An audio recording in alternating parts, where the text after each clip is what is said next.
আমি সবসময় আপনাদেরকে মেকআপ নিয়ে হাজির হয়ে যাই প্রত্যেকবার। আজকেও প্রত্যেকবারের মতো অনেক রাশ আমার দোকান মতো। এই যেহেতু একদম আমার পুরানো একটা ক্লায়েন্ট, খুবই পুরানো। কত বছর?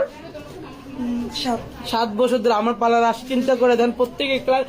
আমরা কিন্তু অনলাইনের ব্যবসায়ী না যে একদিন আসবে আর জীবনও আসবে না। আমাদের প্রত্যেকটা ক্লায়েন্টই অনেক পুরানো, অনেক বছর আগে। এই আপু, এই তুমি কত বছর ধরে আসো আমার পার্লারে? এই যে বউটা, এই বউটা অনেক বছর আগের আমার পার্লারে আসে। কত বছর আপনি আসেন? 6 বছর। আমরা কিন্তু অনলাইনের ব্যবসায়ী না। হ্যাঁ, ওকে, থ্যাংক ইউ। যারা যারা আসেন অবশ্যই আসবেন। এই যে সুন্দর বউটা, খুবই সুন্দর মিষ্টি একটা বউ আমাদের পাশে। একটু বসে একটা মিনিট।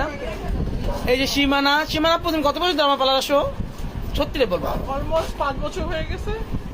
আর এই যে চিত্রনায়িকা ববিতা, তুমি কত বছর ধরে আসো একটু বলো? আজকে আসছো? Thank you. এরপরে আজকে আসছে আমাদের পার্লারে। আর সব আপুরে অনেক বছর ধরে আসে। Thank you. আপু কি করেছেন? এই আপু, এই নীলপুরি, নীলপুরি না কি পরি, বেগুনি পরি। এই তুমি কত বছর ধরে আমার পার্লারে? সত্যিটা বলবা? অনেকদিন ধরে, তবে আগে ফেসিয়াল করছি। না, কত বছর ধরে আসছো? আইডিয়া 2-3 বছর? 2-3 বছর তো হবে না? বেশি হবে। কেন অনলাইনের ব্যবসা কিন্তু আমরা কাস্টমার রেগুলার ধরি। আর ও কিন্তু অসাধারণ সুন্দর লাগছে। ওর কোনো বাসা হবে না। ওর শাড়িটা অসাধারণ অসাধারণ অসাধারণ। ওর শাড়িটা আমি একটু পরে জিজ্ঞেস করবো প্রাইস কত। শাড়ির প্রাইস কত বলো তো? কোথা থেকে নিচ্ছ? হ্যাঁ দাঁড়া, আমি শাড়িটা খুব ভালো লাগতেছে।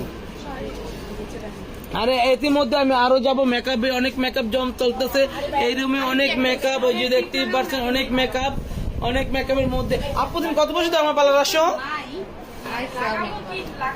3-4 বছর ধরে আসো। দেখতেই